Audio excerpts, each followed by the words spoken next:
Hello friends, welcome you all in Jujhar Academy. Today we are again here with the topic that is basic concept. It is related with the NTSC of the economics and it's also valuable for the students who are doing the macroeconomics. So without wasting the time, let's start the video. Before starting the video, if you like the concept, then please like, share and subscribe.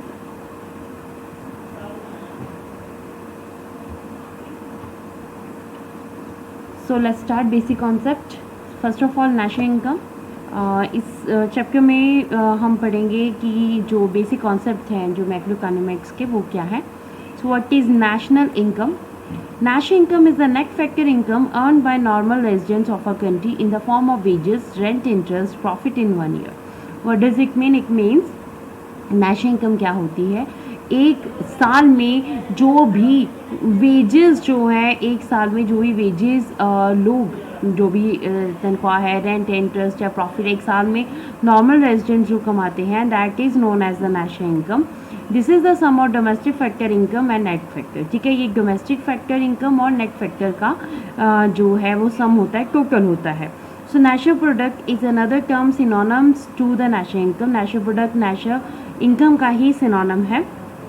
The result of economic activities as the sum total of market value of final goods and services produced in a country during 1 year. It's known as national product. देखिए national product क्या होगा? एक साल में एक देश में जितनी भी फाइनल गुड्स एंड सर्विसेज को प्रोड्यूस किया जाता है, that is known as national product. ठीक है, हम जितना भी प्रोडक्शन एक साल में करते हैं that is known as national product, और नेशनल प्रोडक्ट ही नेशनल इनकम है.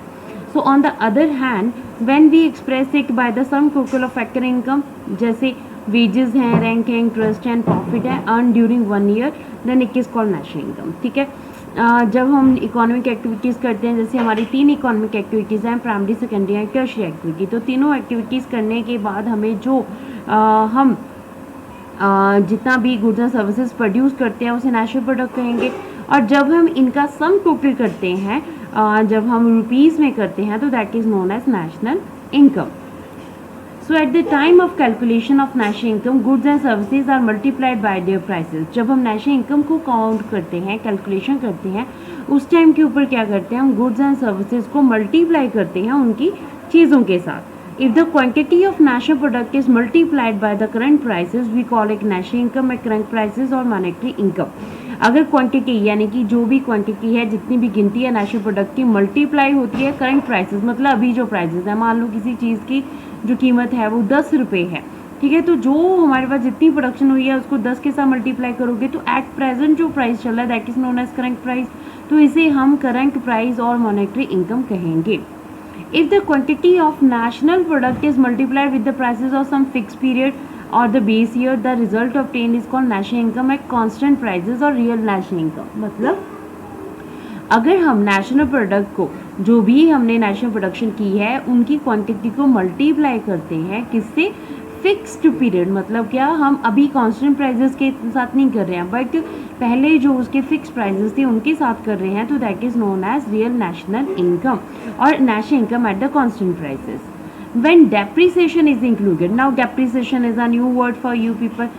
Depreciation was the meaning of depreciation. Depreciation means होता है जैसे हम कोई चीज़ खरीदते हैं तो जब उसे जैसे आपने नई चीज़ खरीदी, आपने कल ही खरीदी है, पर उसे आज बेचोगे तो उसकी कीमत वो नहीं मिलेगी जो कि जिस कीमत पे आपने खरीदा है, तो that is known as depreciation, मतलब सेकेंड हैंड चीज़ें. तो when depreciation is included in the national income of a country is known as gross national income.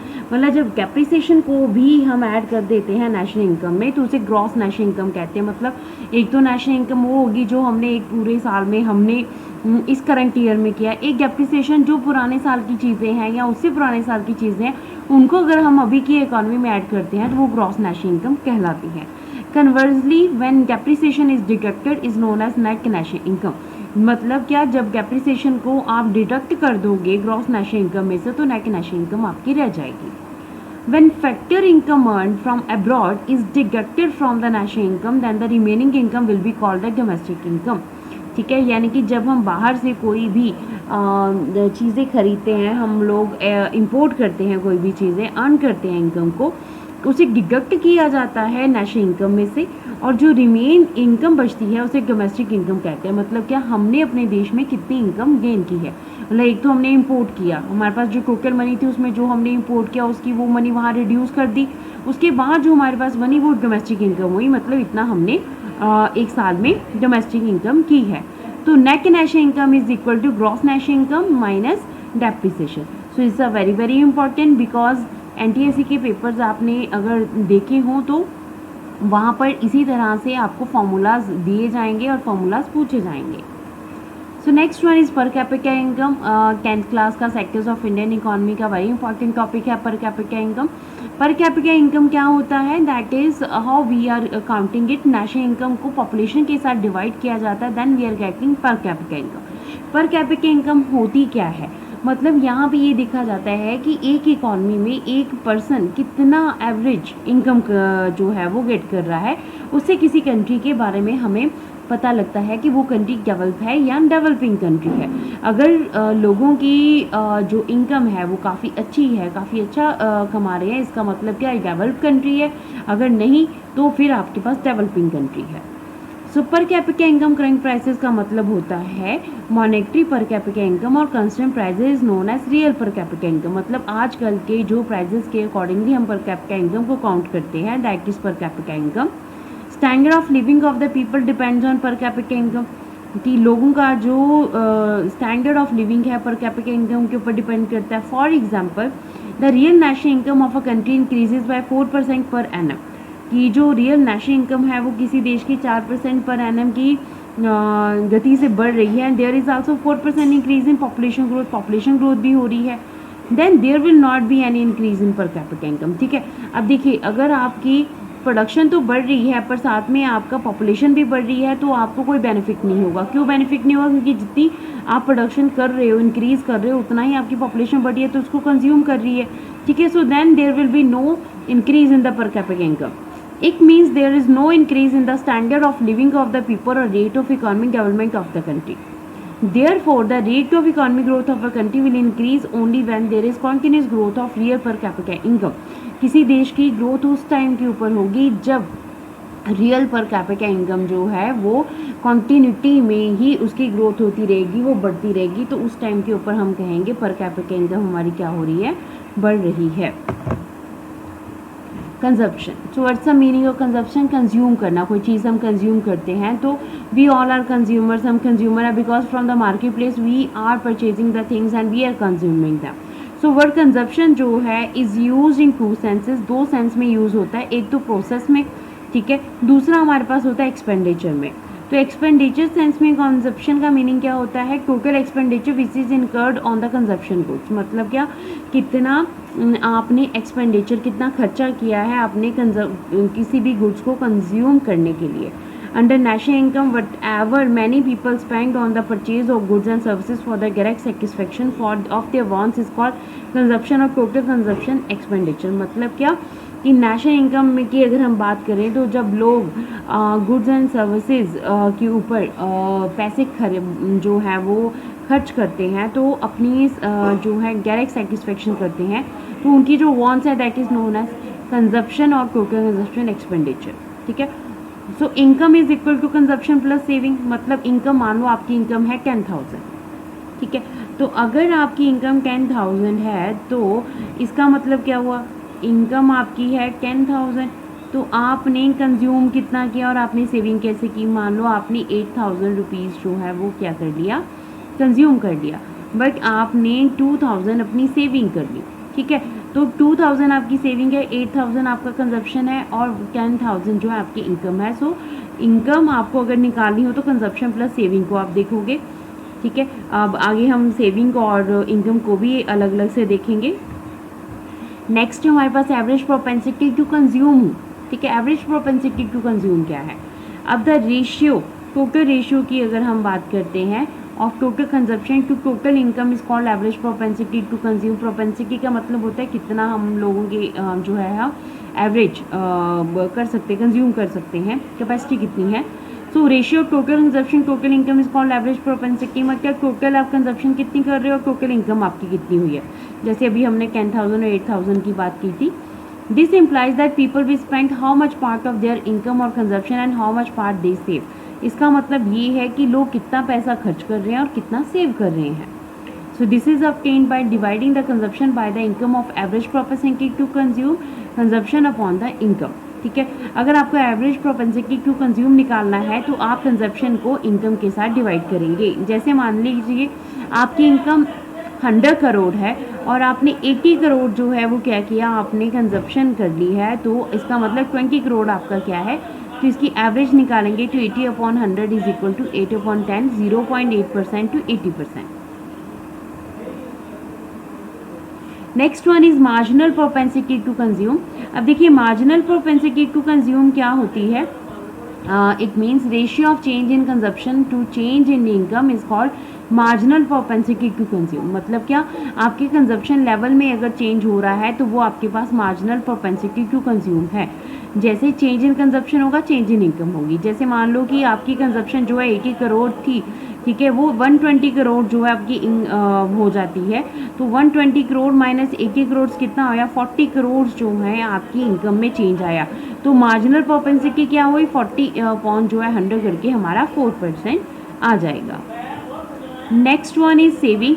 After deducting consumption from income whatever amount remains is called saving. ठीक है, जैसे आपने 10,000 जो है आपकी इनकम है, हमने अभी अब एग्जांपल की थी, 10,000 आपकी इनकम है, 10,000 इनकम में से आप 8,000 कंज्यूम कर रहे हो, तो देन आपके पास कितना बच रहा है, 2,000 बच रहा है, तो 2,000 is your saving.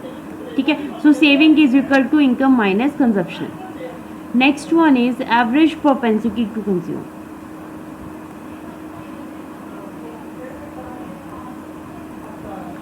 Average propensity to save में हमारे पास आएगा, अब हम कितना सेव कर रहे हैं, कितनी कैपेसिटी है हमारी सेव करने की, तो इसमें सेविंग अपॉन इनकम आएगा अगेन। ठीक है, सेविंग अपॉन इनकम, कितनी आपकी सेविंग है उससे इनकम के साथ डिवाइड कर देंगे।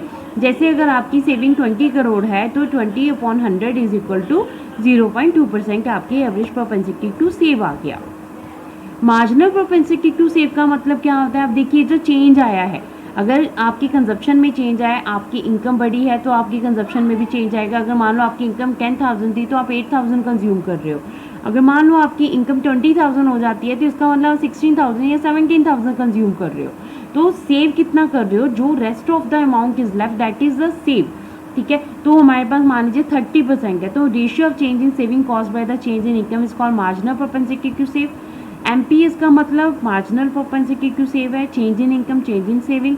जैसे इनकम में चेंज आया आपके पास 60, मतलब जब हम माइनस करेंगे तो हमारे पास टोटल 100 से जो है, हम जब इसको परसेंटेज में देखेंगे तो 60% इनकम का हमारा सेव आ जाएगा।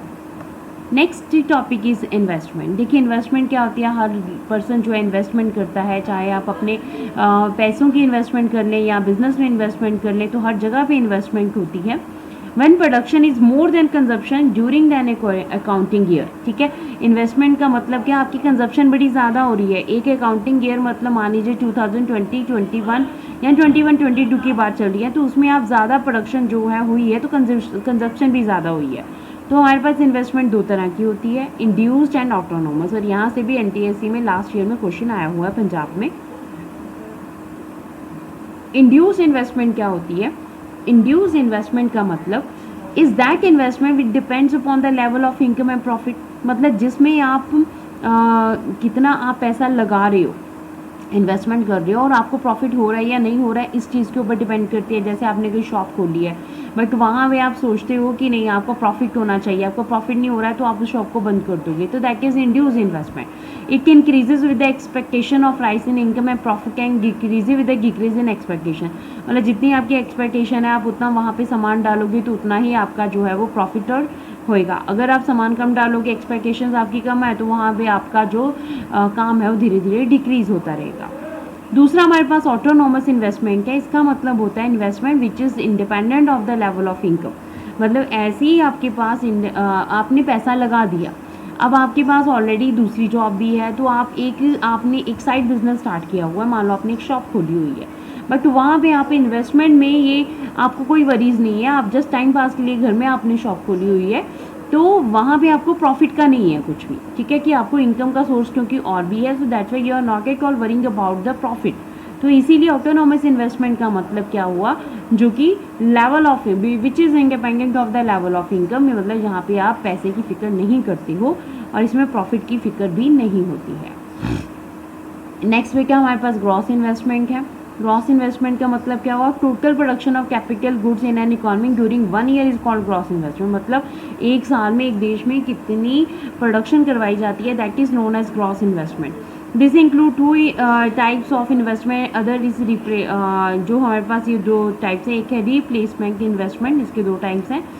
इसका मतलब क्या होता है कि मॉडर्नाइजेशनल और replacement due to capitalisation of capital. मतलब रिप्लेसमेंट अगर इन्वेस्टमेंट में हो रही है, कैपिटल में जो चेंज आ रहा है कैपिटलाइजेशन की वजह से, ठीक है। तो ग्रॉस इन्वेस्टमेंट का मतलब नेट इन्वेस्टमेंट आपने कितनी इन्वेस्टमेंट की और रिप्लेसमेंट इन्वेस्टमेंट। देखो इसमें एक आपको सिंपल एग्जांपल से समझाती हूँ।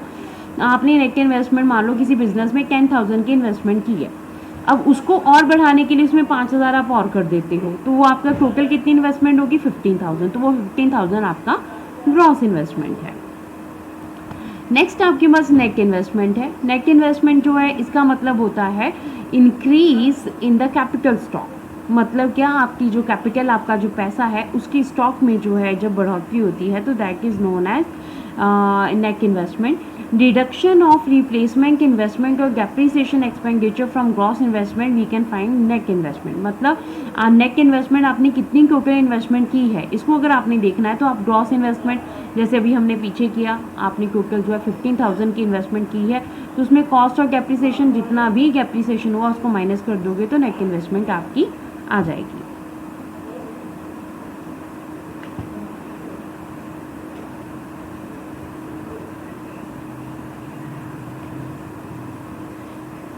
Next topic is related with disused and disguised unemployment. देखिए डिसयूज्ड एंड डिसगाइज्ड अनएम्प्लॉयमेंट क्या होती है, when more number of labourers are engaged in work than actually required for it then excess workers. देखिए unemployment का मतलब होता है कि आपके पास कोई रोजगार नहीं है। अब डिसगाइज का मतलब क्या हुआ कि आप किसी काम पे लगे हो बट वो प्रॉपर काम नहीं है। फॉर एग्जाम्पल एक फैमिली में 4 मेंबर्स हैं और 4 मेंबर्स एक खेत में काम कर रहे हैं, ठीक है।